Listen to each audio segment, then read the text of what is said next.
E aí, galerinha? Na aula de hoje vamos falar sobre eletroquímica. Vamos entender o que é uma pilha e o que é a eletrólise. Então, vamos para a aula. Na aula de hoje vamos falar sobre eletroquímica. Vamos entender o que é a eletroquímica e quais são os tipos de reações que podem acontecer. A eletroquímica é a área da química que estuda as reações que envolvem a transferência de elétrons e uma interconvenção de energia química e em energia elétrica.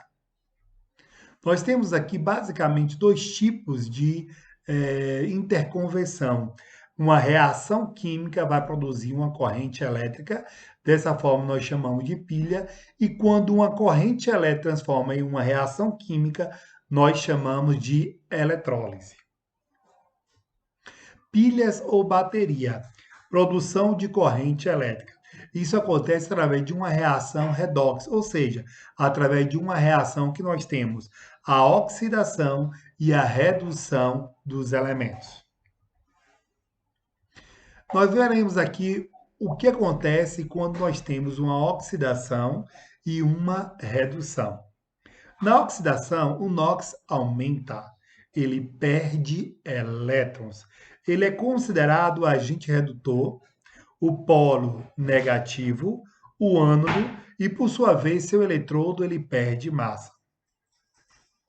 Na redução, por sua vez, o NOx diminui, ele ganha elétron, ele é o agente oxidante, ele é o polo positivo, cátodo, e ele ganha massa. Vamos conhecer a primeira pilha construída pelo homem, que foi a pilha de Daniel. Galera, aqui eu tenho o eletrodo de cobre com uma solução contendo o íon de cobre. Do outro lado eu tenho o eletrodo de zinco e uma solução contendo o íon de zinco. Aqui nós temos uma ponte salina e através dessa reação acontece transferência de elétrons por cima. Observe que nós temos um lado que ele vai ser o cátodo, o outro lado que ele vai ser o ânodo. Vamos entender o funcionamento de uma pilha através desses esquemas. Na pilha de Daniel, ele percebeu que se ele fizesse a interligação entre dois eletrodos feitos de metais diferentes, o metal mais reativo iria transferir seus elétrons para o cátion do metal menos reativo, em vez de transferi-lo para o seu próprio cátion em solução. Vamos ver aqui a pilha de Daniel. Ele colocou o eletrodo de zinco junto com a solução de sulfato de zinco, 1 molar. Do outro lado, ele colocou o cobre e uma solução de sulfato de cobre. Aqui no meio nós temos uma ponte salina. O que foi que ele percebeu?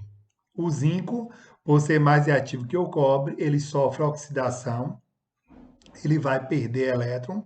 Com o passar do tempo, seu eletrodo ele é consumido, ou seja, diminui a sua massa.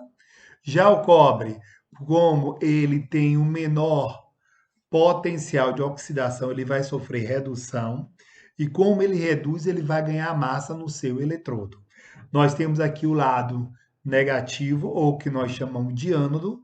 Do outro lado, que tem um cobre, nós temos o lado positivo, ou que nós chamamos de cátodo.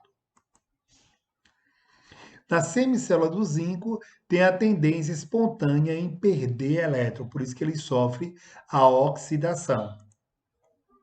Na semicélula do cobre, cobre mais 2 tem a tendência espontânea em receber elétron, por isso que ele sofre a redução. Outra questão muito importante é a ponte salina. A solução de ambos os eletrodos perderia a neutralidade elétrica e interromperia precocemente o funcionamento da pilha se uma ponte salina não fosse adaptada ao sistema. A ponte salina ela permite a migração de íons de uma solução para outra, de modo que o número de íons positivo e negativo na solução de cada eletrodo permaneça em equilíbrio. Esse movimento de íons representa a corrente elétrica dentro da solução. A ponte salina pode ser substituída por uma placa ou uma parede porosa. Observe, aqui nós temos uma parede porosa, onde ocorre a troca de íons através dessa parede. A reação global da pilha. Observe que naquele caso de Daniel, nós temos que o zinco ele sofreu oxidação. Zinco 0 transformou em zinco mais 2, perdeu 2 elétrons. O cobre, por sua vez, ele sofreu a redução. O cobre recebe 2 elétrons, forma-se em cobre 0. Como na primeira reação perdeu 2 elétrons, na segunda ganhou 2 elétrons, aqui nós temos que eliminar a quantidade igual de elétrons. Quando eu somo, eu vou ter a equação global. Zinco 0 mais cobre mais 2, transformando em zinco mais 2 mais cobre 0.